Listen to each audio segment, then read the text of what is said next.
আশা করি সকলে ভালো আছেন। 6 দিনে বরবাদের বক্স অফিস তো তাণ্ডব চালিয়ে দিয়েছি, একদম ঠিক ছিল। এই বক্স অফিস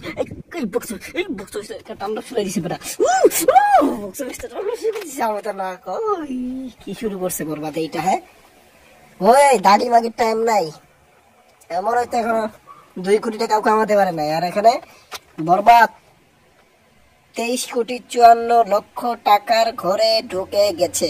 আগামীকাল 25 কোটি পার হবে। আগামী 2-1 দিনের মধ্যে 30 কোটি পার হবে। এবং কি করেটা ওই যে রাজকুমারের লাইফ টাইমের রেকর্ড ভেঙে চুরমার করে ঘুরিয়ে দেবে। আমার খুব শীঘ্রই মনে হচ্ছে তিনি যে বক্স অফিসটা দিচ্ছেন, অনেকের গাল টেনে হয়ে যাচ্ছে, তাদেরকে টেনে সোজা করে দিতে হবে। এটা দেখি আরেকজন কানে ইয়ারফোন দিয়ে আছে, যাতে এই সমস্ত জিনিস না শুনতে পারে। তাদের খাল তব্দ হয়ে গেছে এইসব শুনে। এই যে বড়দের বক্স অফিস কি নিঃসন্রা পাগল হয়ে গেছে, তারা পাগলা, তাদের মাথার তো সমস্যা হয়ে গেছে।